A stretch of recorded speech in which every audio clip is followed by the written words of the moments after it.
Vocês que fazem parte dessa massa, que passam nos projetos do futuro. É duro tanto ter que caminhar e dar muito mais do que receber, e ter que demonstrar sua coragem à margem do que possa parecer, e ver que toda essa engrenagem já sente a ferrugem lhe comer. Vida de gado, povo marcado é povo feliz. Olá, está começando mais um programa Essência e hoje nós vamos conversar sobre a volta ao mercado de trabalho depois da licença maternidade.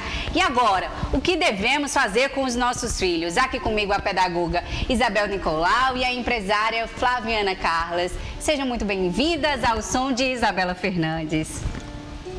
Olá, primeiramente eu queria agradecer a você, né, Ingrid, por ter me convidado, a Luanja Dantas também. Fiquei muito feliz por esse convite, porque é uma oportunidade para mim, como pedagoga e como empresária também, de falar um pouquinho, né, sobre educação e sobre muitos medos que as mamães por aí passam, muitas dúvidas também, esclarecer muitas dúvidas.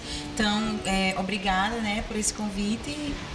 Obrigada, Luanja, Ingrid, pelo convite. Eu vim hoje para conversar um pouquinho com vocês sobre a minha experiência de 3 filhos e como eu consigo conciliar o trabalho e as crianças em casa. Voltar ou não ao mercado de trabalho. Eu acho que a gente tem esse dilema depois da maternidade. São 24 horas assim, juntinho dos filhos, né? E aí, Isabel, o que é que a gente deve fazer nessa hora? A gente volta para o mercado de trabalho ou a gente fica com os filhos? É uma dúvida grande, é uma decisão que só cabe à mãe, né, nesse momento, mas hoje em dia ninguém mais tem essa escolha. Todo mundo, as mães, as mulheres hoje têm que voltar ao mercado de trabalho.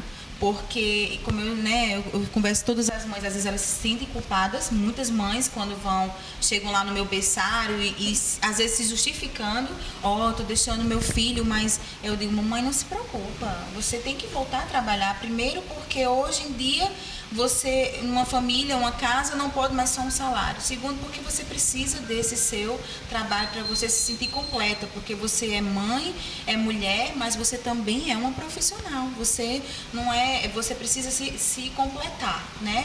Então é difícil, mas a escolha tem que ser feita. Flaviana, assim, tá naquela hora da gente ter que voltar. Nesse processo, o que foi mais difícil? Escolher voltar ou não? Onde deixar as crianças? Nesse processo, o que é que você achou de mais complicado? Na verdade, foi onde deixar, né?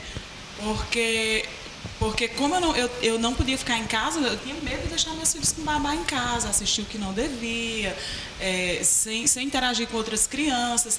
Aí foi aí onde eu comecei a optar, e Isabel estava abrindo o berçário e nós fomos conhecer e acabou que deu certo, né? Mas você tem 3 filhos, né? Então, assim, existe uma diferença do primeiro até o terceiro. No primeiro, como é que foi? A gente sabe que maternidade e a primeira já geram medo, né? Você pensava nessa possibilidade de mercado de trabalho antes da gestação ou não?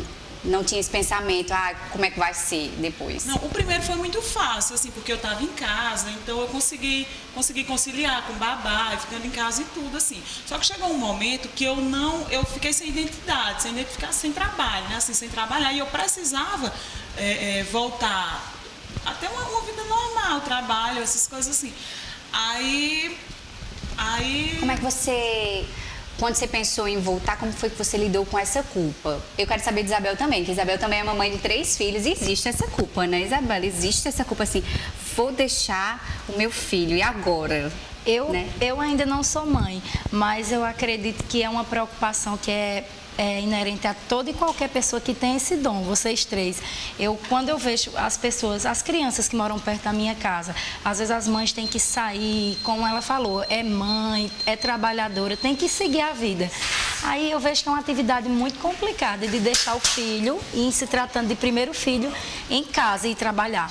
É difícil. Mas a sua mãe, você é um bom exemplo. Sua mãe já começou trabalhando. Mãe de 3 filhos e era tanto eu quanto meus irmãos nascendo e já deixava com um familiar, porque ela sempre foi muito de estudar e sempre vivia nos congressos, era para Rio, São Paulo. Então, uma pessoa muito estudiosa e uma pessoa muito batalhadora. Porém, assim, ela também tinha fragilidade e hoje ela conta pra gente o quanto era difícil deixar a gente em casa. É complicado. A culpa, né? Existia essa culpa, Flaviana, de deixar o filho com outra pessoa que não era você? Existe sim. Com a babá eu tenho uma culpa muito grande, entendeu? Eu me sentia culpada em deixar em casa. Mas no berçário, hoje, eu percebo, eu não tenho essa culpa, entendeu? Não me culpo mesmo em deixar, porque eu sei que ele está bem cuidado, ele está interagindo com outras crianças, ele está aprendendo, está desenvolvendo. O Murilo chegou lá, era um bebezinho mesmo, assim. Ele andou lá, ele engateou lá, ele falou, aí saiu É como uma ajuda, né? Exatamente, Na é uma educação. ajuda. Eu acho que a gente não se sente dando o filho para outra pessoa criar. É mais um auxílio. Eu acho que é isso. Exatamente. Mas, Bel, você começou já, mas não... Na primeira filha não existia berçário ainda. E aí, como é que foi isso? Não existia. Porque Existia. minha primeira filha nasceu em outro país, né? Já Ela existe. nasceu na Escócia e minha primeira, eu fui berçarista. Então foi minha primeira experiência com criança pequena foi no berçário. E lá eu fiquei grávida dela e aprendi tudo o que eu precisava, longe de mãe, né? Não tinha ninguém para me ajudar. E foi no berçário lá que eu aprendi a cuidar de bebê. E minha menina, quando nasceu, eu continuei meu trabalho e deixei ela no berçário. Inclusive, o berçário que eu abri, o Happy Tots, é o nome do primeiro berçário que ela frequentou. Ela foi tão bem acolhida, tão feliz, que eu decidi colocar o mesmo nome, porque eu queria passar a mesma segurança e o mesmo cuidado que a minha filha teve, da mesma forma. Então, assim, hoje eu falo aqui com você como mãe, como pedagoga, como uma mãe que está à frente de um berçário, mas também uma mãe que teve uma filha no berçário. Então, para mim é E num fácil. país diferente, né? Justamente. Então, assim, eu vou dizer porque é uma história muito minha. Eu cheguei aqui, eu não tinha ninguém, eu não tinha família. E tá num país que a cultura é totalmente diferente, teve aquele choque, aquele medo. Claro que teve. Cadê manhã para ajudar, né? Cadê manhã? Você vê uma equipe preparada, uma equipe que passa uma confiança. Então, é justamente isso, assim.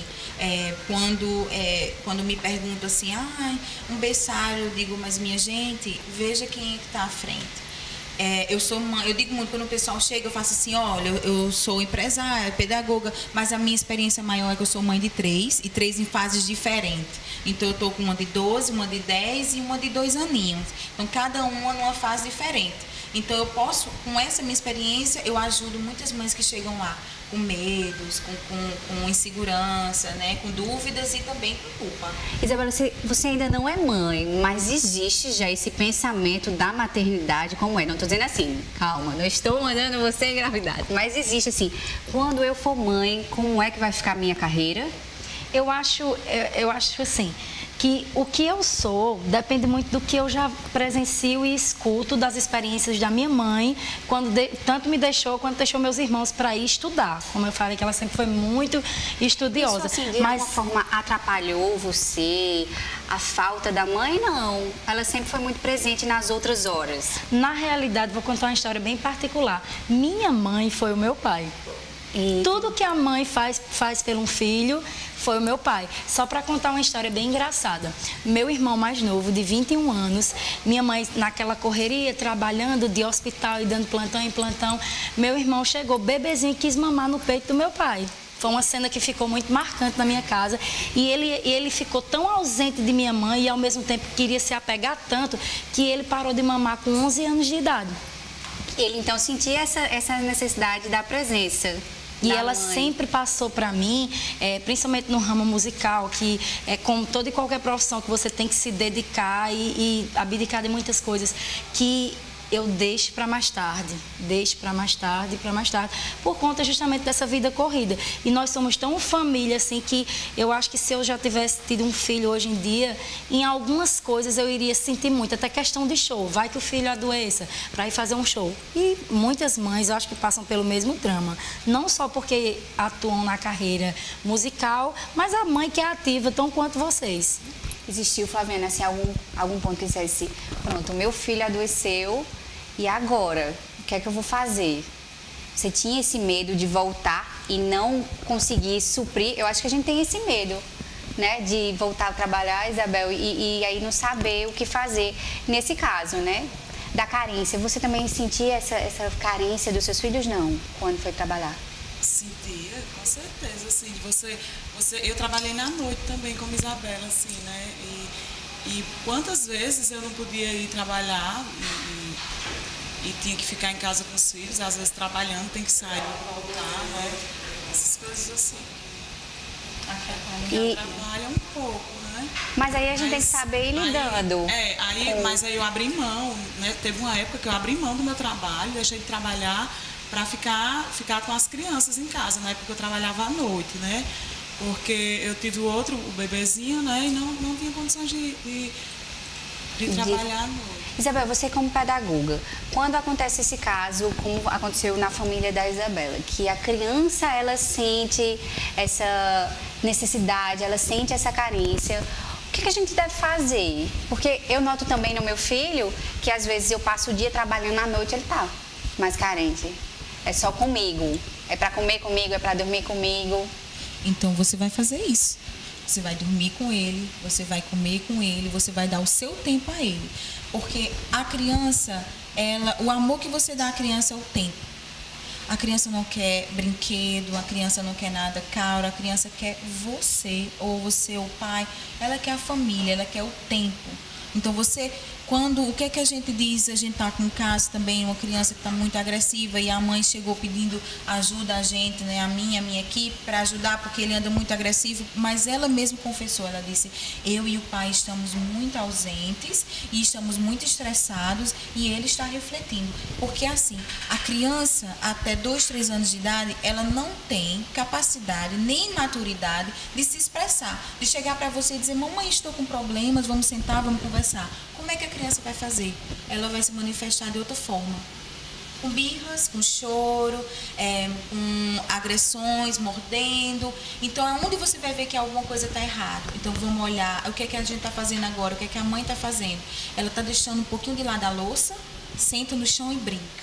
Não briga, antes ela batia, se estressava, mas aí a gente disse, mamãe, muda de estratégia, essa estratégia não está funcionando com ele. E o tempo? O tempo, assim, você fala que a gente tem que dedicar um tempo, mas é a qualidade do tempo ou a quantidade de tempo que a gente fica com ele? Não, qualidade. Tudo é questão de qualidade, né? Por exemplo, se você sentar ali somente 10 minutinhos, mas for 10 minutinhos totalmente para ele, aqueles 10 minutinhos vai se tornar para ele 1 hora. Mas se você senta ali sem vontade, só porque tem que fazer, fica ali meia hora, faz aí, mamãe tá aqui, ele não tá curtindo você. Então ali não valeu de nada. Então é entrega. Justamente. E cabe a você, a mãe, a adulta, ministrar esse tempo, saber direitinho. Nem que você vai ter que dormir um pouquinho mais tarde, lavando a louça, mas deixe, porque ele precisa. E passa tão rápido e esse momento é muito importante. A educação, a fase infantil, a infância, se todo mundo soubesse, os pais soubessem, é a fase mais importante do ser humano. E eu acho que é aí onde cria a personalidade dele. Até mais ou menos 8, 9, 10 anos de idade, a criança está formando a sua personalidade e seu caráter. E quem ele vai ser no futuro. E dizem estudiosos e tudo que a educação infantil é mais importante do que a educação acadêmica universitária. Ela é muito mais importante, porque é quem vai formar o caráter da criança e o adulto futuro. Isabela, nos presentei com mais sua bela voz, sua música. Vamos tocar uma música de Chico Buarque chamada João e Maria. Vamos lá.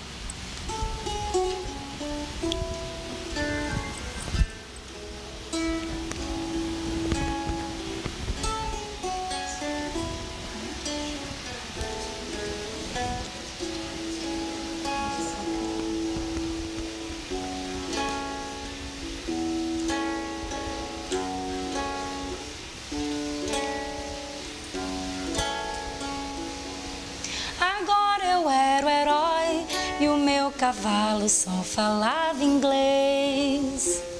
A dona do cowboy era você, além das outras três. Eu enfrentava os batalhões, os alemães e os seus canhões. Guardava o meu bodoque e ensaiava um rock para as matinês. Agora eu era o rei, era o bordel e era também juiz. E pela minha lei, a gente era obrigado a ser feliz. E você era a princesa que eu fiz coroar. Era tão linda de se admirar, que andava nua pelo meu país. Nós vamos a um rápido intervalo comercial e já estamos de volta com mais Essência.